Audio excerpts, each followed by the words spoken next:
The biggest shift in your life isn't when you start fighting back. No, it's when you don't even react at all.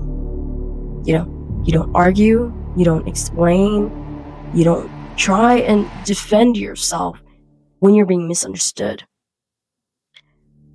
And oddly enough, that silence that follows, it makes certain people very uncomfortable and very uneasy.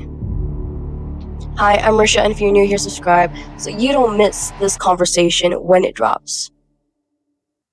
And if my last video stayed with you longer than you expected, this is the part that most people avoid. After you start noticing the patterns, there is a phase that no one warns you about. And in that phase, you stop listening to what people say and you start watching how they say it. The timing, the tone, what shows up after rather than before. When someone tells you something like, this is, when it happens, you kind of start noticing it. Like someone tells you, I'm just looking out for you. And then something in your head, something in your mind, in your answer, kind of like quietly and almost involuntarily, says, are you though? Or are you just trying to manage me? Are you really looking out for me? And the moment that thought appears, you kind of feel guilty for thinking that. You kind of feel bad for having those kind of thoughts about someone that you care about.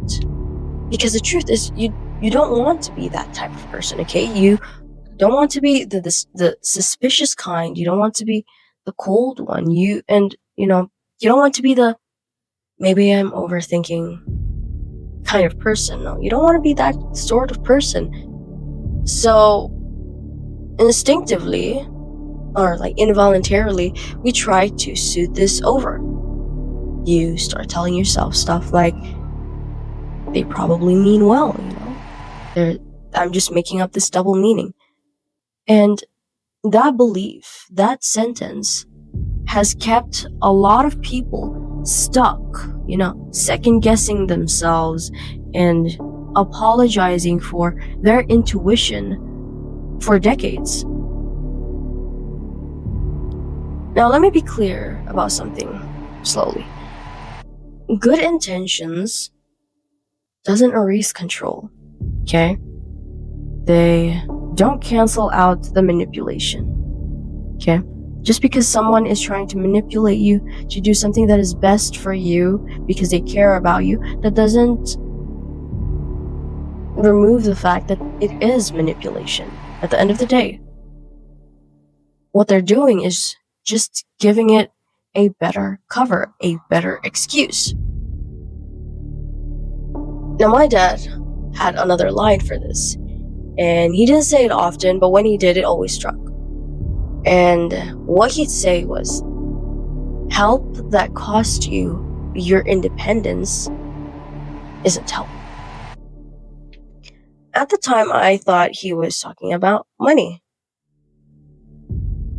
But as I grew older, I realized that wasn't exactly what he meant. What he meant was emotional dependence,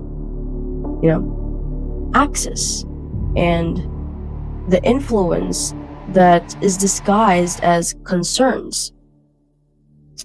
Which reminds me of a quote by Viktor Frankl that says, when we are no longer able to change a situation, we are challenged to change ourselves. Now, most people don't do that, okay? They just try to manage other people instead, But there's a verse that says something very interesting. The verse says, even Satan disguises himself as an angel of light. That is not evil, it's not really talking about the evil. It's talking about appearance. And some of the most controlling behaviors doesn't look like aggressive behavior. It looks pure, it looks helpful, it looks caring, it looks loving. And this is where it gets very uncomfortable, okay? Because you can be grateful for someone's presence and still recognize that their guidance subtly limit you. Those are the two things that can exist at the same time. And I'm pretty sure you felt that tension. I'm pretty sure you felt it. And that's why you're here on this video and still watching this video. So here's what most people miss. Manipulation does not require bad intention, you know? It only requires unexamined needs. And what I mean is like the need to feel important to you, the need to feel needed, and the need to stay relevant in your life. And so the advice starts to show up uninvited. The concerns show up consistently. And the support shows up with conditions, even unspoken ones. Now, Carl Jung says something very important that relates to this topic. He said, the most terrifying thing is to accept oneself completely. And when people haven't done that, they often turn to managing their discomfort by managing you. So basically, you run away from fixing your life by trying to fix someone else's life. Now, this is the part that you don't want to admit, but that doesn't mean it's not true. Some people don't actually want to hurt you. You know, it's the fact, it's the truth. They just do not want to lose the version of you that they like right now, that made them feel comfortable, that makes them feel loved, you know, important and relevant. And when you come to this realization,